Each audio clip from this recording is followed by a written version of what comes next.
Someone recently suggested that I talk about Yu-Gi-Oh decks that accidentally got caught in the crossfire because of another deck abusing the same cards that it uses, and I think a perfect example of this collateral damage is the Super Quantum archetype. Now, Super Quantums, if you don't know, they all have sort of on-summon effects and when they're sent to the graveyard effects. There's three main ones. Super Quantum Blue Layer, which is a level 3. It's also the one that you're probably most familiar with, but on summon, you get to add any Super Quant card from your deck to your hand, and then when it's sent to the graveyard, it recycles 3 Super Quant, and it can even be itself on that second recycling effect.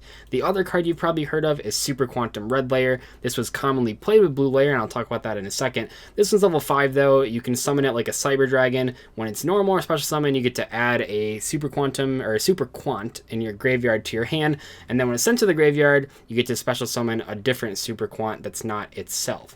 Now the other one is Super Quantum Green Layer. This is level 4. It's probably the least useful of the 3, although you do need to play this card if you want to play a dedicated Super Quantum deck. Basically, when you summon it, it's sort of like a special summon. It's like a Goblinberg, basically, and then when it's sent to the graveyard, it's sort of like an Upstart Goblin. You just cycle a Super Quantum out of your hand to draw a card.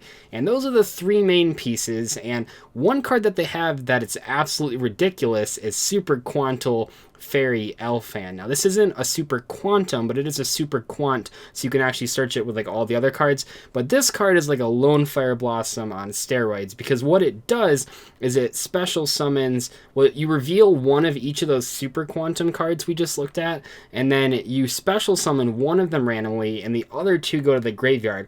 But that's insane because they all have graveyard and summon effects. So you get whatever one you summon, you get its on-field effect, and then you trigger 2 graveyard effects, and that's just incredible. This card's crazy. It also has a level, or it also has an effect where it manipulates the levels of your cards. That's pretty cool. And they had a field spell, Super Quantal Mech Ship Magna Carrier. Basically, you can discard a card to upgrade a Super Quant you control to the corresponding XYZ monster that they have, because each one has their own rank 3, rank 4, and rank 5 to correspond with the level 3, 4, and 5. Those cards aren't really worth talking about, but they exist. And the main thing we're trying to do here with a Super Quantum deck is that if you have one of each of the XYZ monsters, either on your field or in the graveyard, you can sort of get rid of the field spell to special summon Super Quantal Mech King Great Magnus from your extra deck, and then you attach all the materials that were on the XYZ monsters if they were on the field to the Super Quantal Mech King, and it gets like a whole bunch of bonus effects depending on how many things it has equipped to it. The card's really great, and this was a fun rogue deck for a little while. It actually won an event.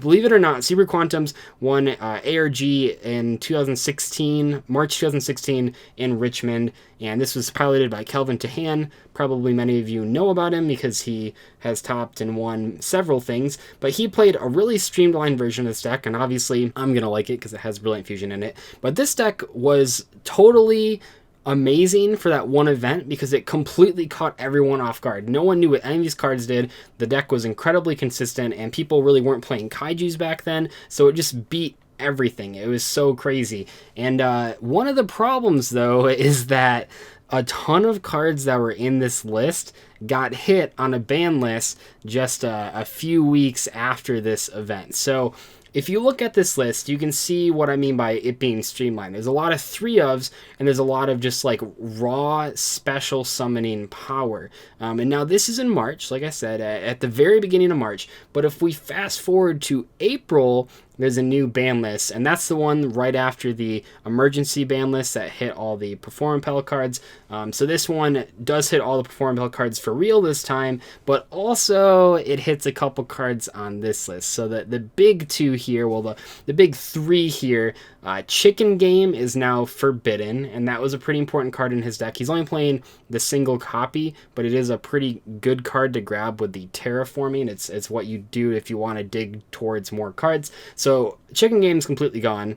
Upstart Goblin, which he played 3 of, is now limited, and then Reasoning, which he played 3 of, is now limited as well. So pretty much all the consistency cards for his deck are now either forbidden, in the case of Chicken Game, or limited.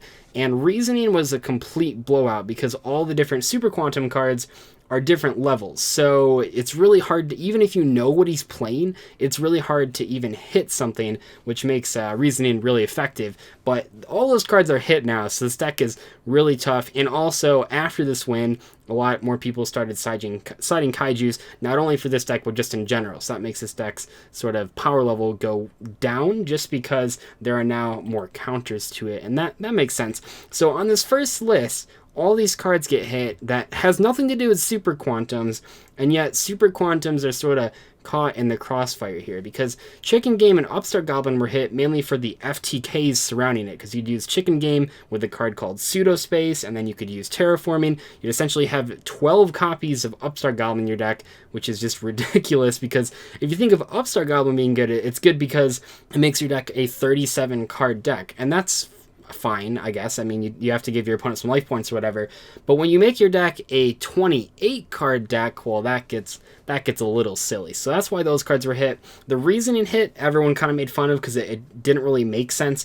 I mean, some Cosmo decks were playing it back then, but not all of them. And then we can also look at, and this isn't a huge hit to the deck from this list, but Emergency Teleport also got semi-limited in this April list. That really wasn't the thing that mattered, because people still played Super Quantums after that Emergency Teleport hit, mainly in Monarchs, and even I played in a Monarchs. See, the engine that you would play is 2 Emergency Teleport, 1 blue layer, and then 2 or 3 copies of red layer. And basically what you could do is you would set up your Return of the Monarchs, because you could Emergency Teleport for blue layer, add red layer to your hand, activate Return of the Monarchs, and then tribute the blue layer for the red layer, so you could search a card, Return the Monarchs, like Ether usually, so that when your opponent's turn came around, you could tribute the red layer for the Ether from your hand. That was a pretty commonly played engine back then, and it only worked because blue layer recycled itself and the red layer, and then E-Telly sort of brought them straight out from the deck. Even with E-Telly at 2, very popular engine. However,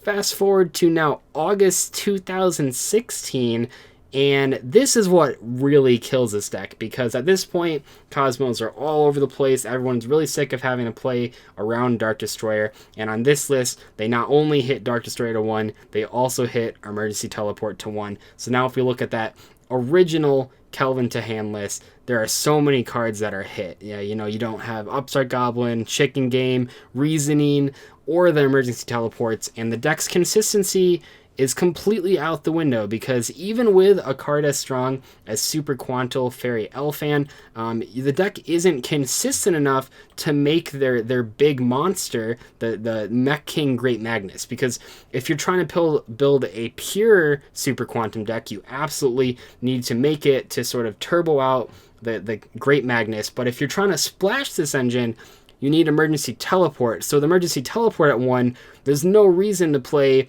sort of 3 quote-unquote Garnet cards, blue layer and 2 red layer, for just the 1 E-Telly. That simply isn't a thing. Not to mention, on this August list, also Monarchs got hit, and that was like the main deck that was playing these cards.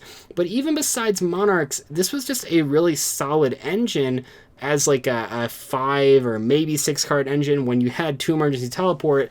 But with 1 E-Telly, it simply isn't worth it. But it was cool, because you could do some cool things with like making rank 3s and rank 5s. There were a lot of fun decks around at the time that could put out rank 5s, not only Monarchs, but just like other things. I know I played these cards in a Battery Man build. That was a lot of fun.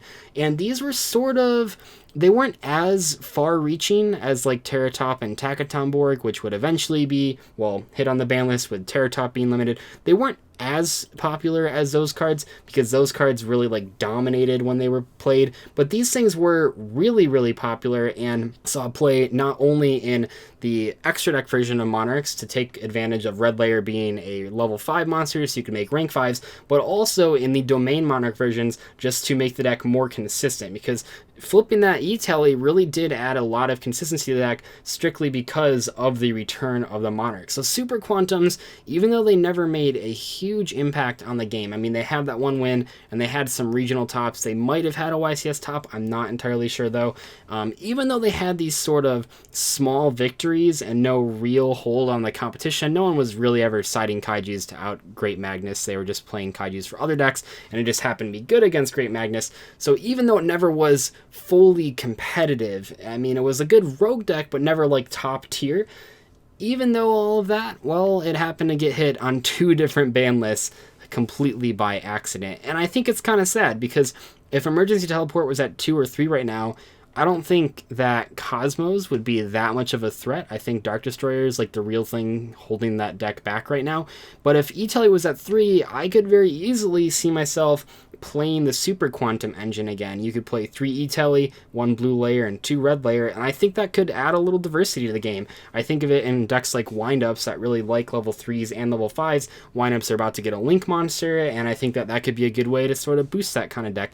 But just in general, I miss Super Quantums. I played them in a lot of different decks. I know a lot of people think that I played Brilliant Fusion and Terra Top in a lot of things, but there was a while there when E-Telly was at 2 that not only was I playing Brilliant Fusion and Terra Top and stuff, I was also playing Super Quantums in decks. And maybe Konami doesn't like that engines that are like super splashable like that, but I happen to like engines like that. So I wish these cards came back, but I don't know. Until we get E-Telly back, it's kind of looking rough for Super Quantums. I don't think that with Link summoning, a dedicated Super Quantum deck would ever be viable. It'd just be way too difficult, because you'd have to somehow manage to Link summon a monster that had 3 down pointing arrows, and then summon each of the XYZ monsters with the field spell, and then get to Great Magnus with all these consistency hits. I just don't see it happening, but it'd be cool. But more importantly, I think the real way to make this strategy better is just to give us E-Telly, so we can at the very least splash it into different decks. But let me know what you guys think about Super Quantums, and if you think E-Telly can come back to hopefully make this deck more viable, and I will see you guys later. Bye.